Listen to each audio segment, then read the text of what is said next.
nice cast to help them heal, and the next thing you know, they ruined it? I feel like the maid. I just cleaned up this mess. Can we keep it clean for 10 minutes? They had to cut off his Thanos cast and make another one for him.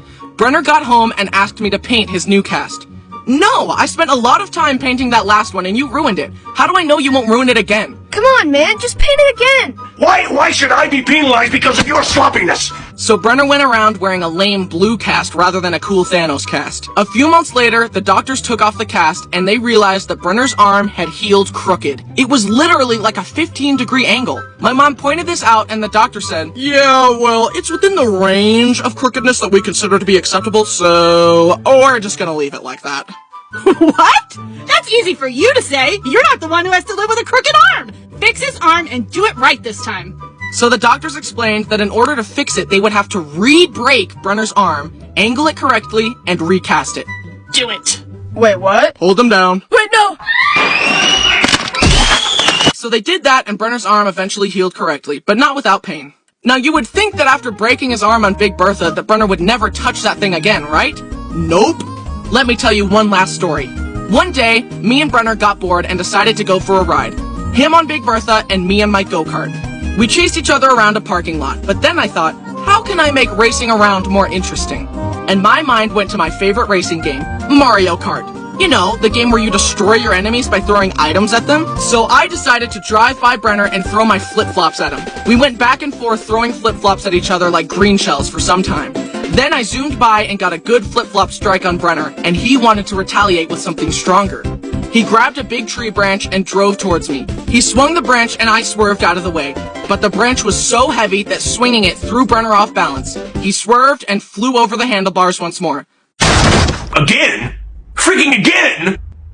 Brenner was scraped and bruised, but luckily nothing broke. And he finally learned his lesson, and he doesn't drive Big Bertha anymore. But I do.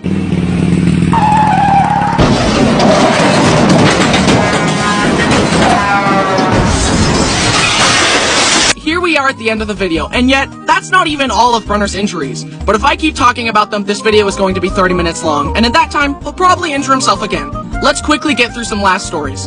Lightning round. We visited a janky aquarium that let you swim with sharks, and a bamboo shark bit Brenner's finger. Brenner went to a trampoline park, attempted a stupid trick, and landed on his head and had to wear a neck brace for a few weeks. Brenner and Brody went kayaking. Brody tried to splash Brenner with the paddle, but it skipped off the water, slammed into Brenner's face, and cracked his front teeth. A car almost backed over him as a child, but he hung onto the bumper while being dragged, and my sister stopped the car to save him. His friend accidentally shot him in the forehead with a BB gun, and his forehead still has a dent. In conclusion, Brenner's guardian angel is built different, because she has saved Brenner more times than I can count. And as much as I make fun of him, I am grateful for that.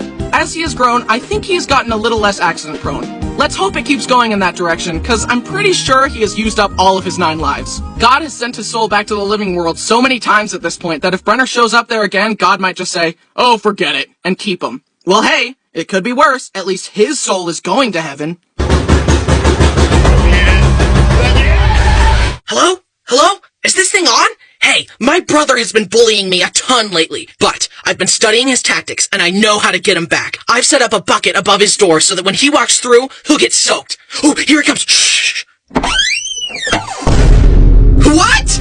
Dare use my own spells against me.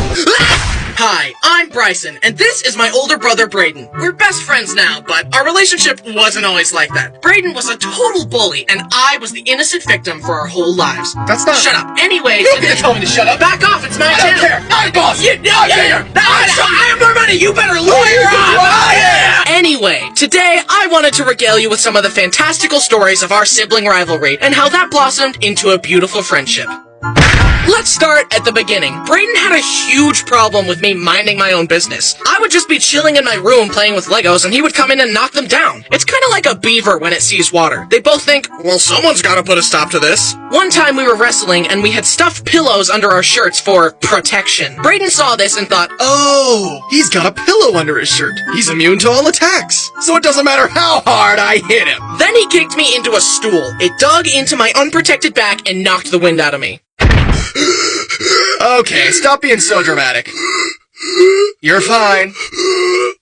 Look, I'm thinking there's no reason we can't keep this little incident between us. Don't tell Mom, or I'll wring your neck. Okay, all good. See you later. Brayden himself has told me that he didn't discover empathy until one day when he threw a pine cone at Brody's back and made him bleed.